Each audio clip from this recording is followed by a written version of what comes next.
Welcome to the MyCOM Church Marketing Podcast, your resource for outreach, communications, social media, and new technologies to bring your congregation into the digital age.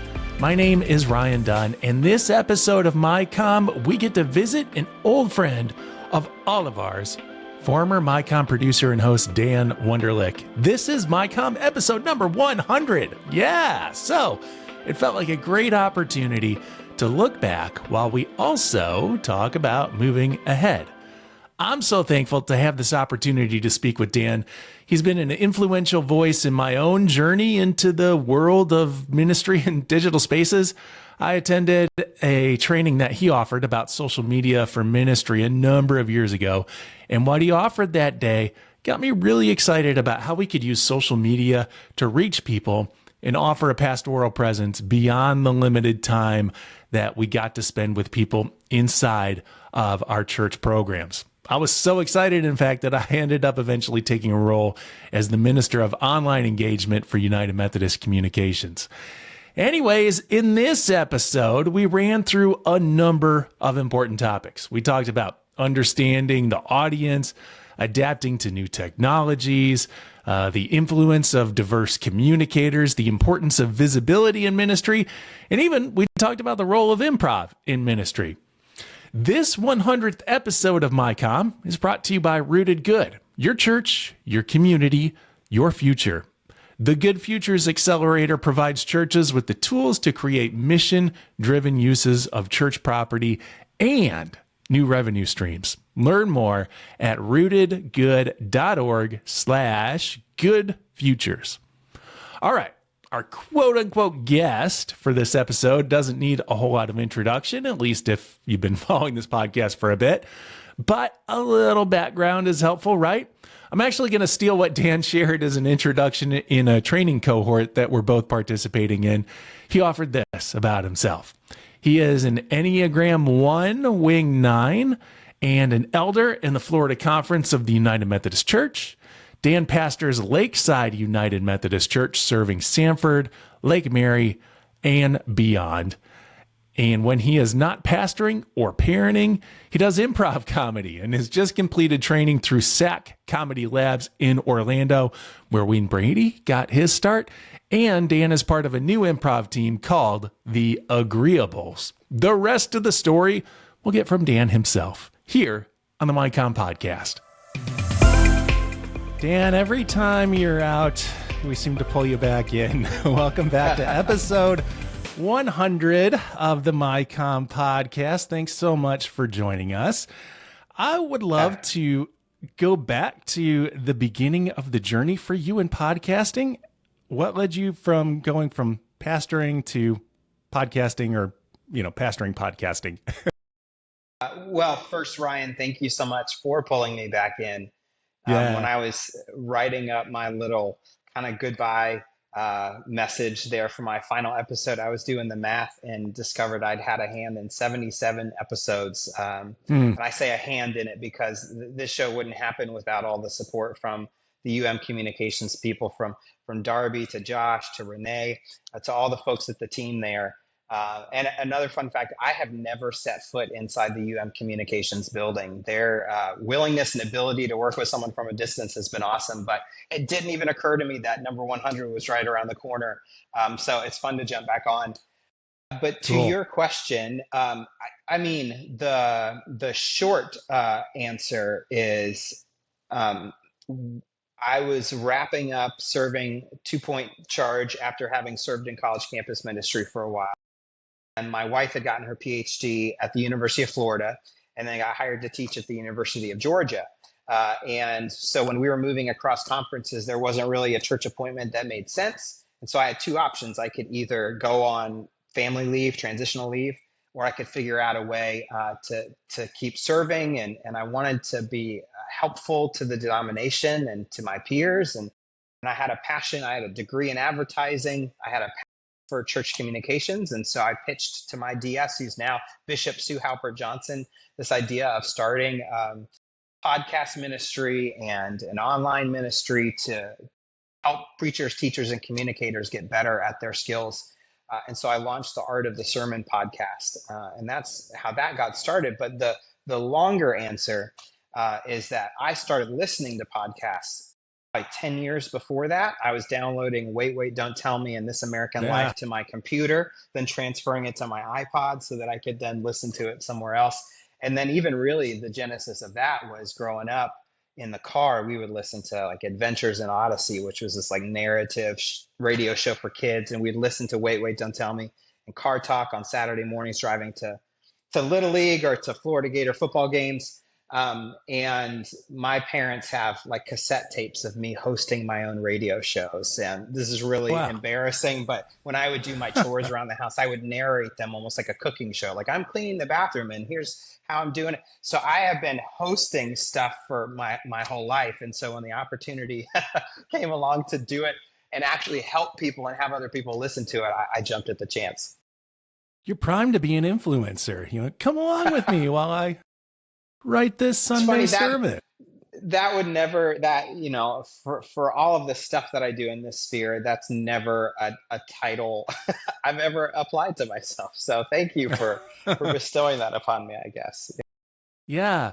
But in a way, though, I like that you brought that up, because I feel like we're in a space now where pastors are feeling a call to express part of their ministry as being influencers. Maybe we don't want to use that term because of some of the stereotypes that come along with it, but this sense of making ourselves visible in front of people, allowing access to our lives, and the influence that comes through that can be a very powerful form of ministry.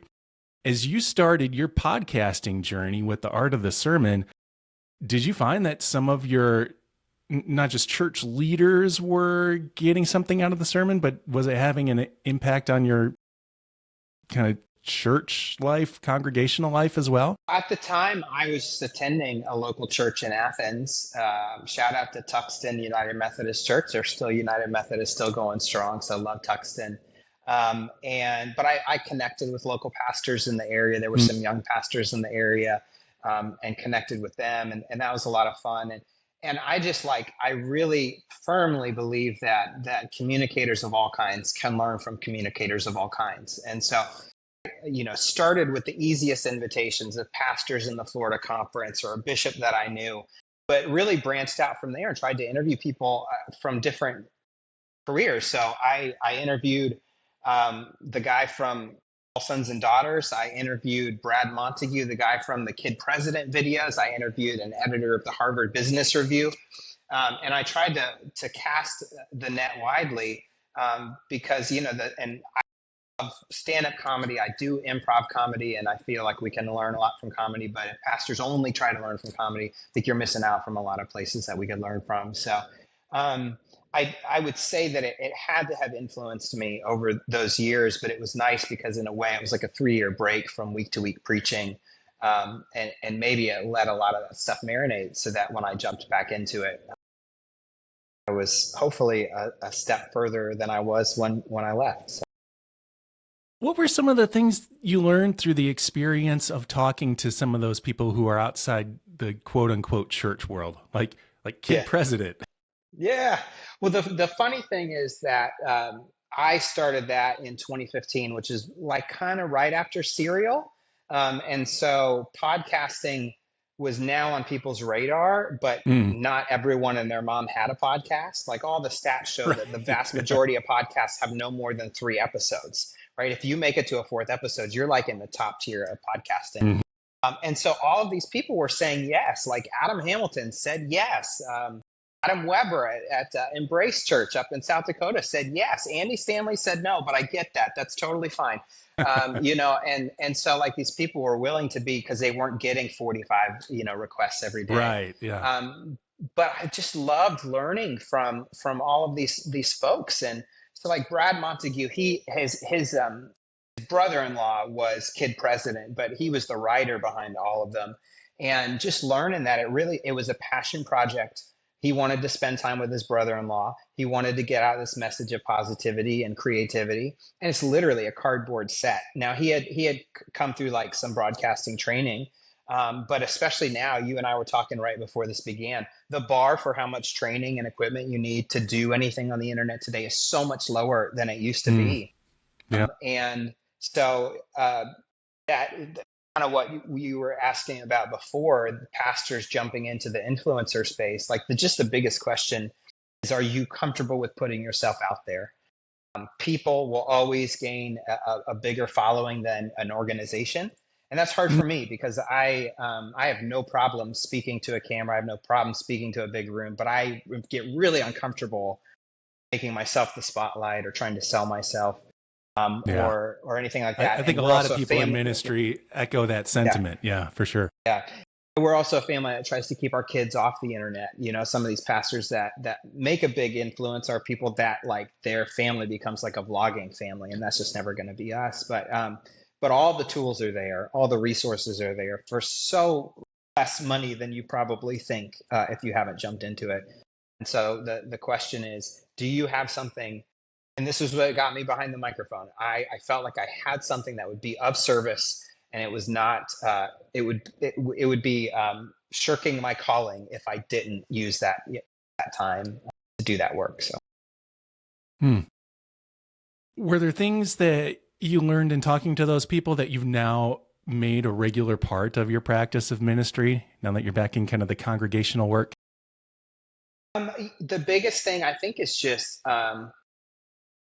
understanding your audience, which of course in the church world is your congregation or your community, or if you're trying to build an online ministry. I know we've talked to some folks on this podcast who have fully digital ministries. They still have a target audience, right? They still have a community that they're building.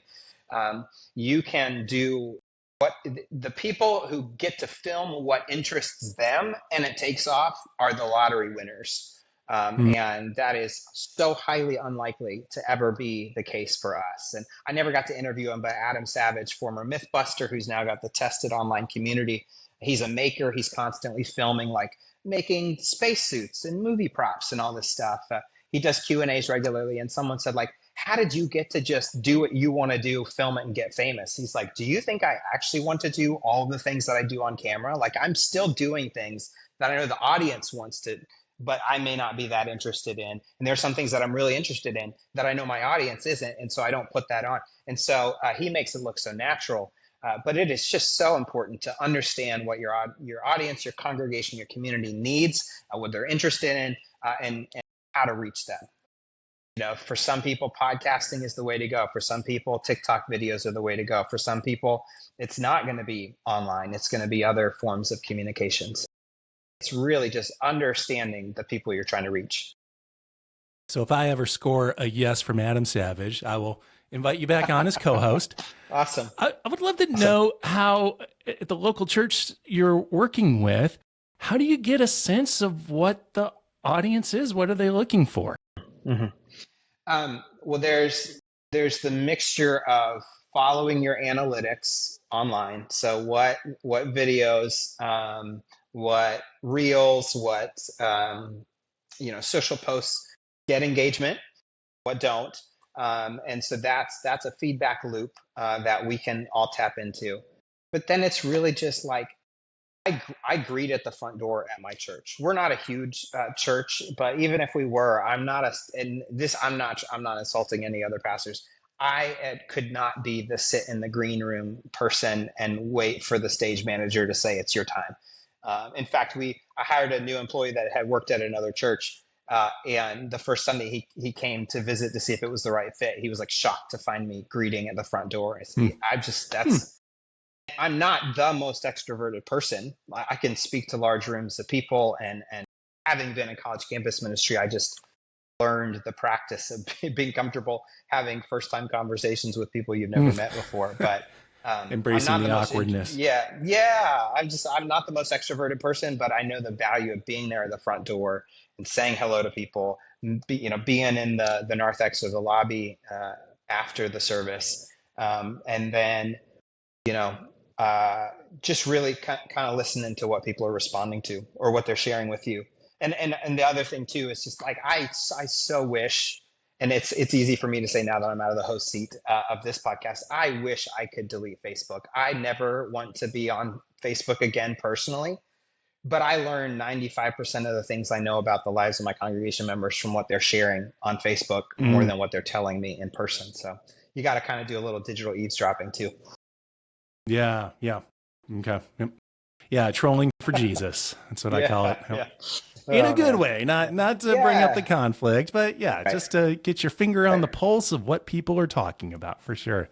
Absolutely. You did mention looking at some of the metrics on your Instagram reels and Facebook posts and the like. You have a background in marketing, so obviously you have been engaged in some of the social media work of the church. Is that something that you're still heavily doing today as a lead pastor at your church?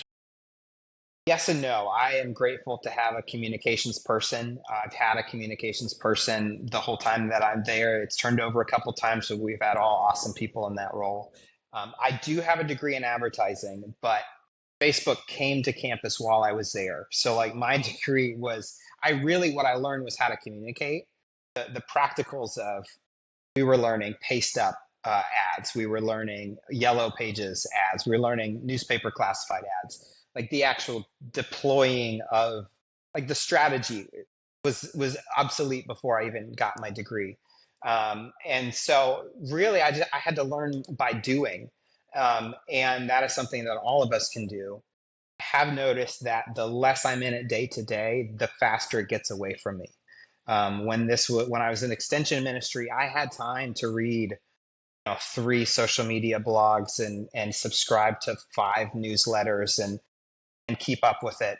I don't have the brain space for that now with 2 kids and a full-time job and some other activities going on. And it does get away from you if you're not on top of it. Yeah. What was your introduction then to the social media side of the ministry? Were you on as an organization first or personally first on Facebook? Yeah, I guess I had to have been on as a person first. You had to have a .edu email address from whatever campus just got unlocked. Oh, you were really early. Okay. Like when it was really, still really just for students. Cool. Okay. Yes. But, I think we were probably one of the first ministries to like create a profile for a person, but that person was Gator Wesley or whatever we were calling ourselves at the time, so we were trying to hack Facebook to become an outreach tool. And I like that early, there's no news feed. There's like, it's just, I feel so old now that it's hard to think back to that, but they introduced organization pages. So we got one, we had a website and I was like doing stuff in Flash and Photoshop and cutting up, images. And it's crazy what you have to learn over time. But one of the things that I taught through that extension ministry, and I'm pretty sure I've shared it on the podcast somewhere in those 77 episodes, is that there is no such thing as a social media expert.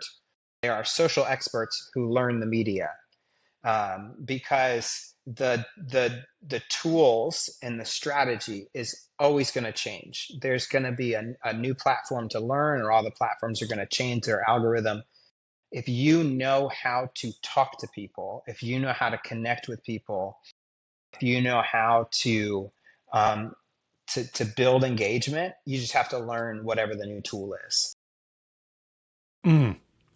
Thank you for saying that. I'm set to take over some more social media accounts, and that moniker of social media expert always makes me bristle a little bit, like a lot of our listeners, I'm sure, because I feel like I'm always like 2 steps behind, right? So, well, that puts you 4 steps ahead of most churches. So. Maybe so, although it doesn't feel like it. Sure. Well, as you've worked your way back into the lead pastoral ministry, you're still carrying on this, I guess, personal tradition of being an early adopter of some of the technologies. And I still am learning quite a few things from you.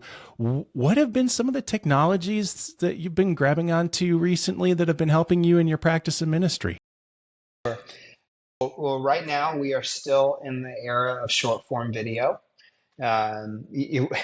It's funny. I went back to my first episode as host, and it was about the Facebook algorithm had changed. And this was like February of 2018, like 6 years ago, six and a half years ago. Yes. And it was all about how Facebook was going to become personal, and you were going to see all the people that you know. You're not going to see as many brands and pages. You're certainly not going to see people you don't know. Now, if you remember 2018, this is Facebook responding to all the 2016 election interference and all that stuff. So there's context to it. But in our opening conversation, Darby's like, yeah, Facebook, we get sucked in watching these short videos just for dopamine hits and entertainment. And that's just not a good use of time. And that's not what we should be doing. And maybe that's true. Like it is not healthy. It's addictive, but it's also what won out. And now we're 6 years later, short form video is what wins out. And so a couple episodes ago, before I finished up, got to talk with the team behind Pulpit AI and Chad Brooks, who's a UMC pastor in Louisiana.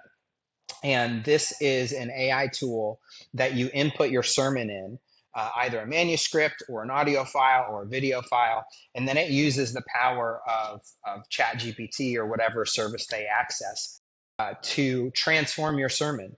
But they've also added in the ability to highlight a part of the transcript and it'll clip the video for you. And it'll create a vertical video with captions from the transcript. So you don't even need a video editor anymore. You subscribe to a service like this, and there are others. Pulpit AI is not the only one, but you subscribe to some of these services nowadays, and they are churning out exactly what social media is looking for. How long this is, what leads the way in social media, who knows? The vertical video trend is already changing a little bit. Right at the beginning, it posts the same thing on every platform because everyone is just going. But each platform is now getting its own, getting kind of its own culture. When you're watching videos, Facebook is different than Instagram, which is different from YouTube Shorts, which is different from TikTok. And it's largely, according to Brady Shearer, who's a person I would always learn from and try to teach some of his stuff through our podcast.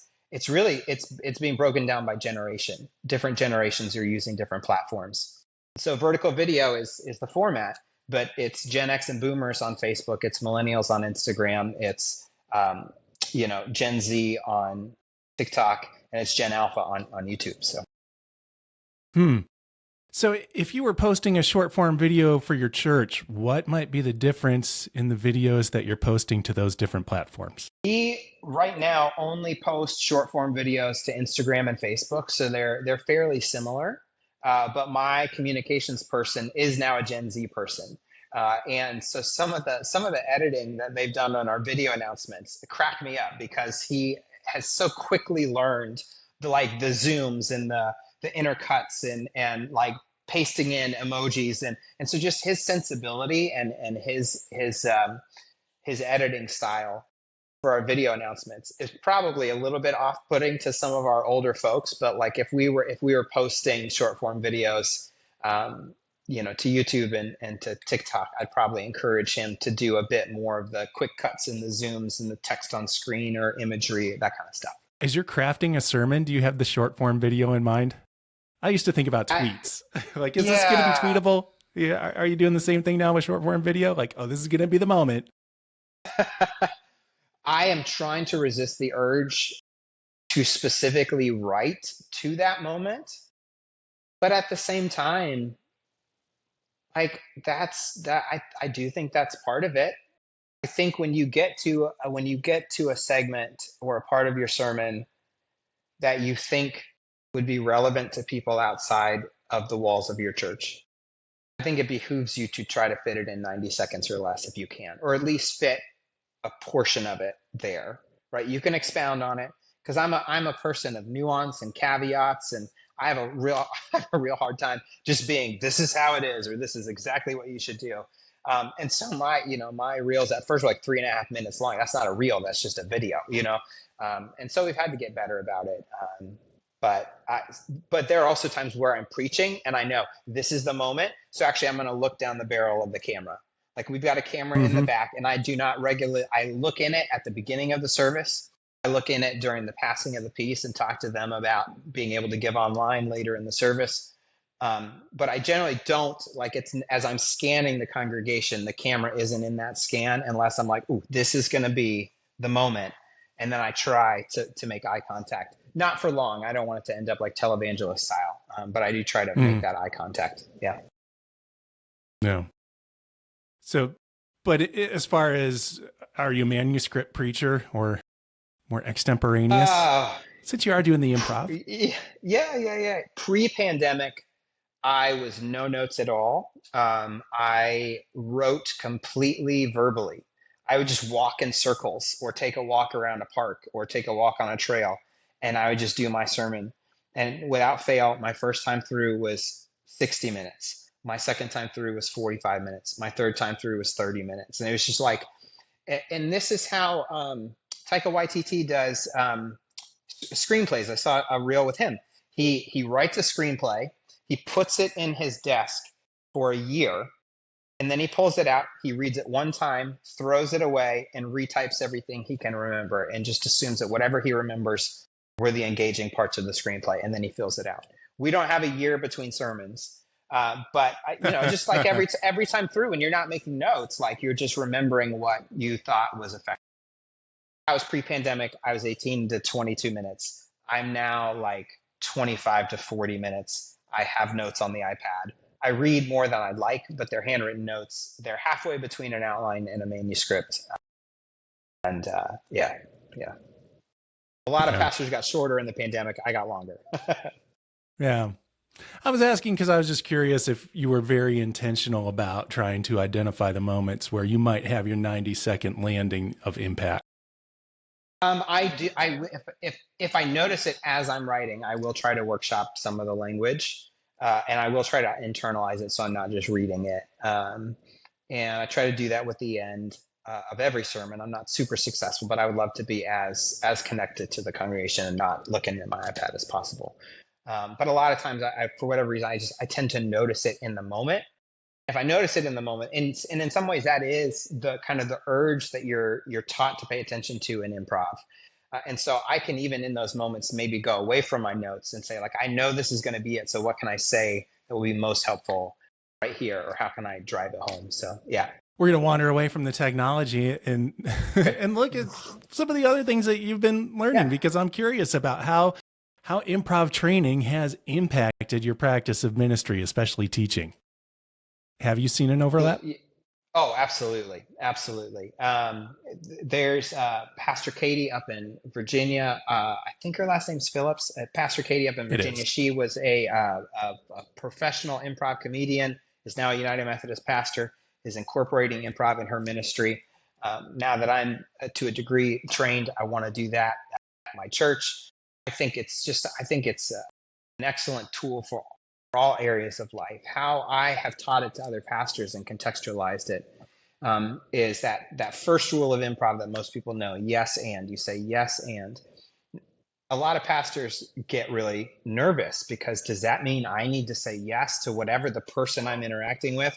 And we've all been online. We know we can't say yes to everything. But in the world of improv, yes doesn't mean I agree. Yes means you have offered something and I receive it. You have been heard, and I acknowledge that we are now in conversation together and we're building something together. And that's what the and means. I am now going to add something. I'm not going to make you carry all the weight. And once you start going into conversations with congregation members, especially, during the season of disaffiliation, when you knew you were going into the room wanting to say no, but to just about everything you anticipated them saying, finding the times when you could say yes and. I hear you. This is a concern of mine as well. And also, here's another way of looking at it. So just that most basic, improv rule is really helpful. And then all sorts of stuff around listening. One of my favorite games to play with pastors is make them have conversations. But the first word of what you say has to be the last word of what the person you're having a conversation with said. So it requires you to listen all the way to the end, because all of us are preloading what we're going to say when we're in conversation, and you can't do that. You can't do that. So teaching us to break that need for control and learning to listen, those have been very foundational for me in ministry. Well, in doing a little future thinking, so you're looking at ways of how you can apply improv to your practice of ministry. What are some other ways that you see the church changing in the next few years? This is your chance to kind of step out into a bold space here because, there's no accountability here. Maybe we'll have you back in a few years when we get Adam Savage on. And you can check the scorecard for sure. Yeah. So I'll go back to what I said where just out of curiosity, I jumped back to what my first episode was. And it was all about Mark Zuckerberg saying Facebook is going to make your time well spent. And it's going to focus on personal connection. And that lasted for 18 months, right? And the Facebook algorithm has changed multiple times since then. TikTok launched. Obviously, the pandemic accelerated change, and perhaps we'll see less change in the next 5 years than we've seen in the last 5. I find it highly unlikely. So our ability to prognosticate with accuracy is probably pretty low. But I thank you for sending this in. What I have been thinking about is there is a generation of parents, and we're part of them, that want to raise low-tech kids. We want to, protect is the right word. We would like them to enter the world of social media and online connection at a time in which their brains are more ready for it. And it's no fault of my parents' generation. I'm 40 years old.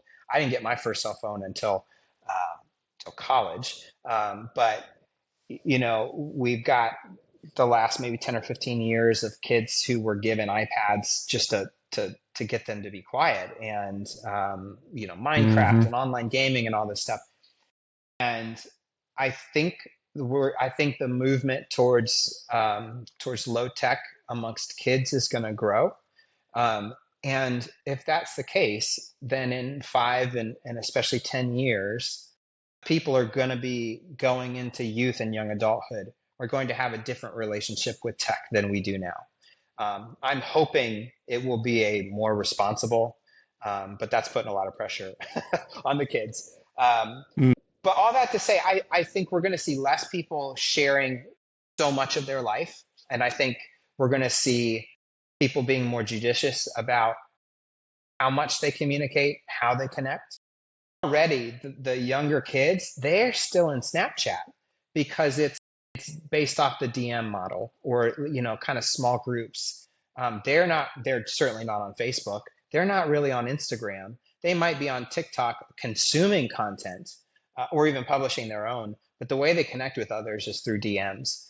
And so the big challenge for the church is going to be, how do we responsibly, ethically, morally, with all the right boundaries in place, and how do we communicate if and when it becomes much more not public communication, whether that's email listservs. I don't know what it's going to look like, but I do think the big public Facebook, Twitter, Instagram, don't think it's going to go away, but I think its peak has happened.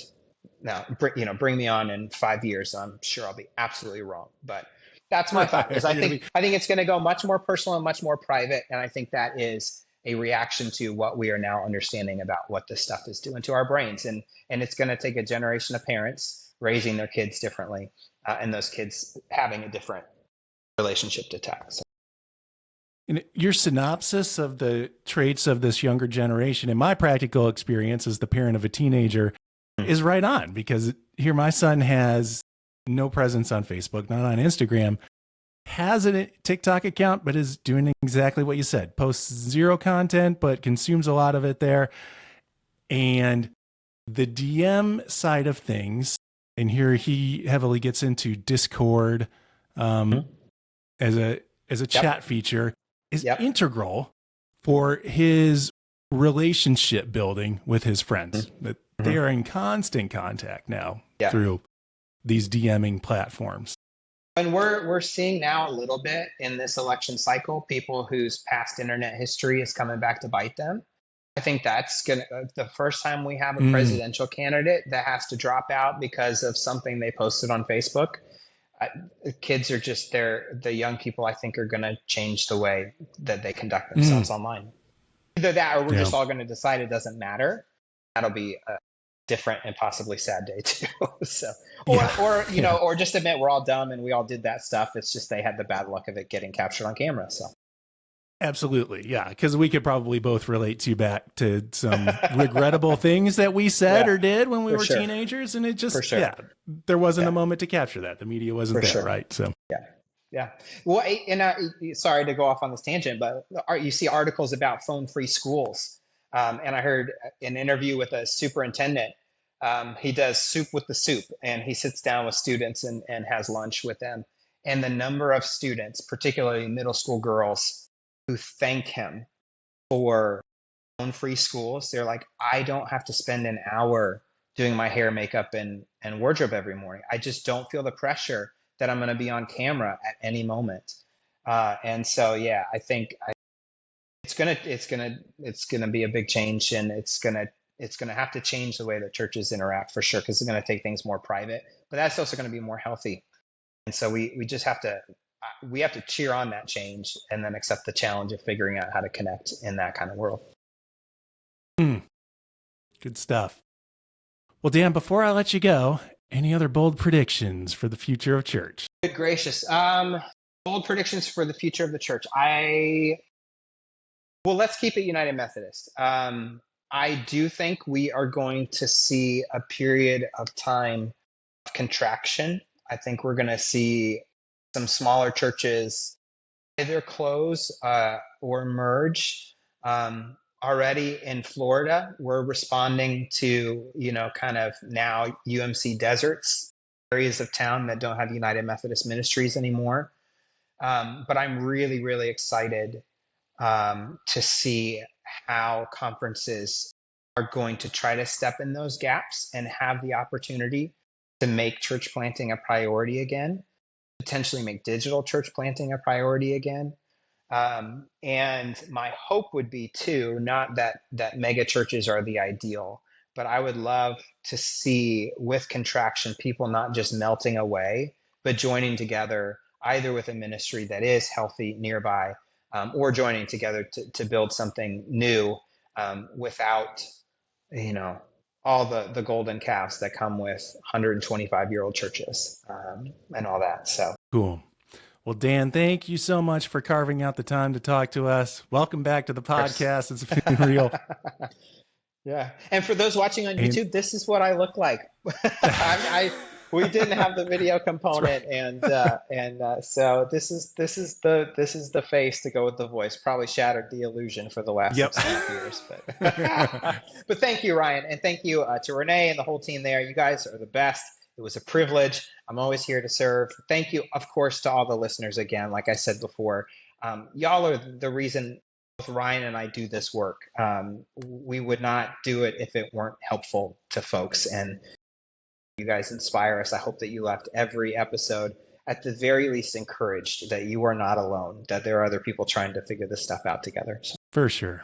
Dan, thanks so much. Of course. Thank you.